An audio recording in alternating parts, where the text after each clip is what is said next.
Assalamualaikum जी। Friday afternoon game, captain of तमाम kite club and Dhahran इस kite club, one and only Basharat ji and Vicky भाई। क्या हाल चाल है विकी भाई? हवा कैसी है? और रियाज से RCKC की टीम आई है जफर लाडला की। ये इजाज़ भाई का पेज जा रहा है, ये चेक करें। हिम्मत करके थल्ले दिया कर, जबर थल्ले दिया कर।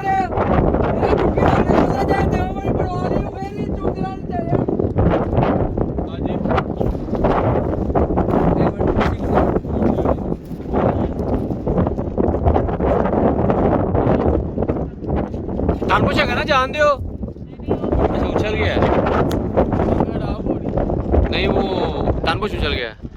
ये देखिए जी, पेज के दौरान तानपुश उछल गया। ले आया।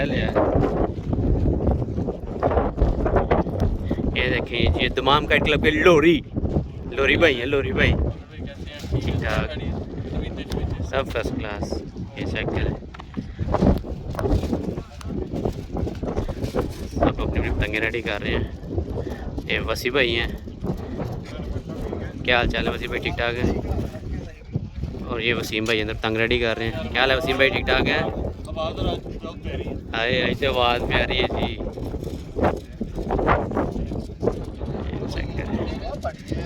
और बड़ी है जी, ये देखिए पतंगे रेडी हो रही हैं। चांद भाई नहीं आ रहे? हाँ सही हो गए।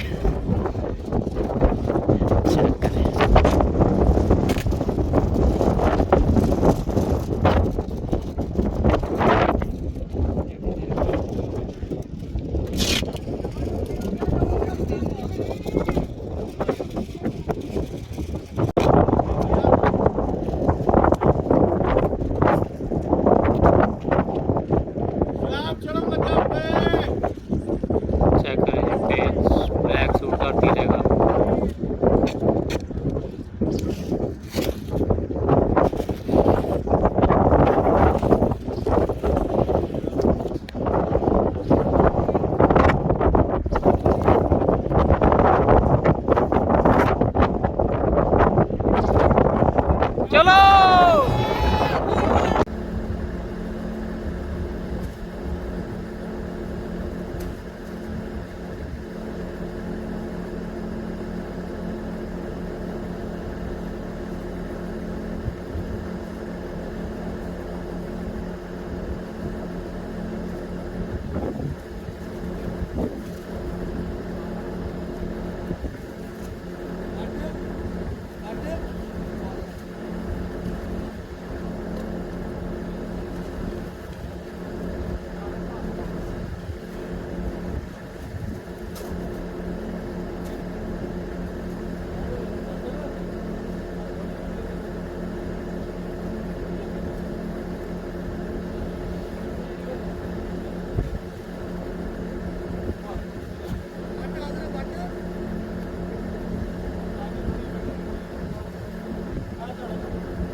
शत्रु शत्रु शत्रु